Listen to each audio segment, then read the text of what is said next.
রেজা নূর দ্বন্দ্বে ভাঙন স্পষ্ট গণ অধিকার পরিষদে। এরই মধ্যে দুজনকে দলের পদ থেকে অব্যাহতি দিয়েছেন। রেজা কিবরিয়া নূরের বিরুদ্ধে আর্থিক অস্বচ্ছতা এবং ইসরায়েলের গোয়েন্দা সংস্থার সাথে যোগাযোগের অভিযোগ করেছেন। তবে নূর বলছেন, বিএনপির সাথে সম্পর্ক নষ্ট করার অভিযোগ তোলায় তিনি এমন আচরণ করছেন।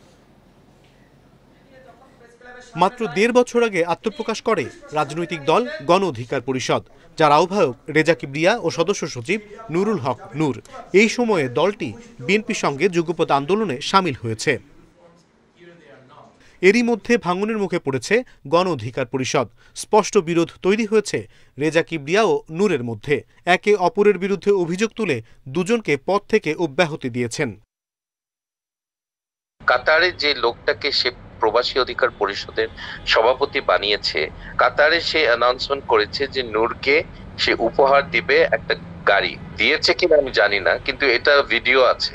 সো এটার আমরা তো টাকার পরিমাণ আমরা জানি। রেজা কিবরিয়াকে আমরা একটা গুরুত্বপূর্ণ ব্যক্তি হিসেবে আমরা অন্তর্ভুক্ত করে রাজনীতিটাকে এগিয়ে নেওয়ার চেষ্টা করেছিলাম, কিন্তু উনি শুরু থেকেই আসলে দলীয় কার্যক্রমে উদাসীন ছিলেন, দলীয় কার্যক্রমে নিষ্ক্রিয় ছিলেন এবং দলীয় কার্যক্রমে নিষ্ক্রিয় থাকলেও উনি বিভিন্ন রাজনৈতিক অপতৎপরতায় আসলে যুক্ত ছিলেন একজন উচ্চ বিলাসী মানুষ হিসেবে।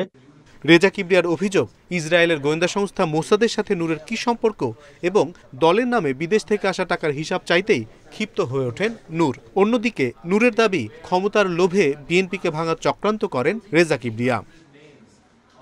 তার জবাবদিহিতা যখন আমরা চেয়েছি টাকার ব্যাপারে, ইসরায়েলিদের ব্যাপারে, সে গেছে খেপে, আর কিছু না। আর সে দলটাকে অন্যদিকে নিতে চায়, আমার ধারণা সে ডিজিএফআই এর কাজ করে।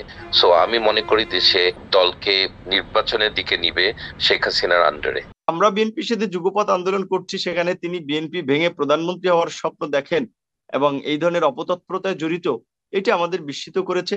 আমরা তার কাছে জানতে চেয়েছি যে এই কাজগুলো তিনি কেন করছেন এবং জামাতের লোকের সাথে মিটিং করা আমরা জানতে চেয়েছি। যুগ্ম আহ্বায়ক রাশেদ খানকে গণ অধিকার পরিষদের ভারপ্রাপ্ত আহ্বায়ক করেছেন নূর, আর নূরকে সদস্য সচিবের পদ থেকে অব্যাহতি দিয়েছেন রেজা কিবরিয়া। অনিমেষ কর, ইন্ডিপেন্ডেন্ট নিউজ, ঢাকা।